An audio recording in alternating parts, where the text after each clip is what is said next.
I'm date to marry, and cheaters, fuck no to a second chance. Hindi inasahan ng marami ang matatapang at diretsahang pahayag na ito mula kay Barbie Forteza kamakailan. Sa gitna ng mga usap-usapan tungkol sa kanyang personal na buhay at career, formal na binasag ng kapuso star ang kanyang katahimikan. Pero bakit nga ba naging trending topic agad ito sa TikTok at X?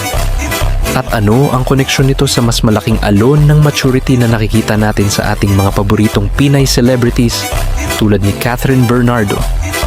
Mula sa maiinit na showbiz ganap hanggang sa makasaysayang panalo ng ating Pinoy pride sa tennis na si Alex Eala.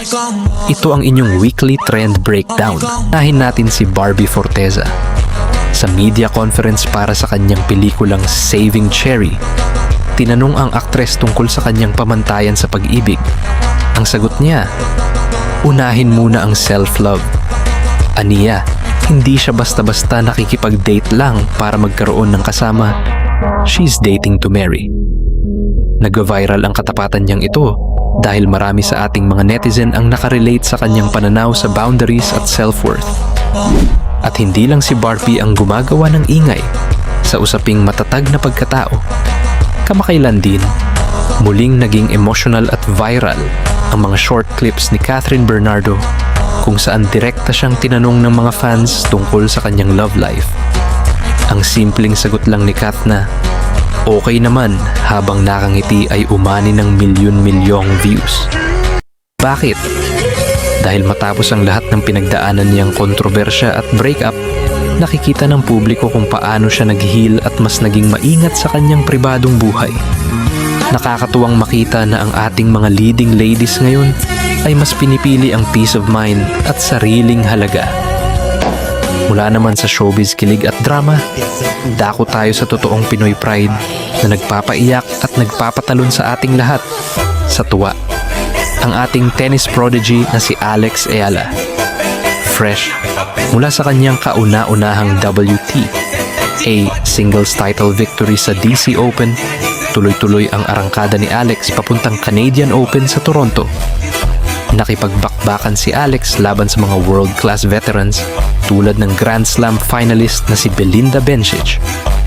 Kahit man pumasok sa matinding round of 16 showdown, ipinakitang muli ni Eala na kaya niyang makipagsabayan sa pinakamagagaling sa buong mundo. Sa bawat panalo at bawat laban ni Alex Eala, tumataas ang kanyang world ranking at mas napakalapit na natin makakita ng isang Filipina na nangunguna sa Grand Slam tournaments. Ito ang totoong inspirasyon para sa bawat Pinoy netizen na sumusubaybay sa kanya sa buong mundo. Bago tayo matapos, gustong-gusto kong mag-shoutout sa ating community. Noong nakaraang shorts natin tungkol sa Alex Eala match, nag-comment si at Pinoy Sports Fanatic ng iba talaga ang puso ng Pinoy. At sabi naman ni at Chika Master, gusto ko yung diretsahang balita ng walang halong haka-haka. Maraming salamat sa inyong patuloy na pagsuporta. Kung gusto nyo ng ganitong weekly deep dive sa mga pinakamaiinit na balita at kwentong Pinoy, mangyaring i-click ang subscribe button at i-bell notification para hindi kayo huli sa balita. Pindutin nyo na yung subscribe button para maabot na natin ang ating 100 subscribers goal ngayong buwan. Maraming salamat at magkita-kita tayo sa susunod na video.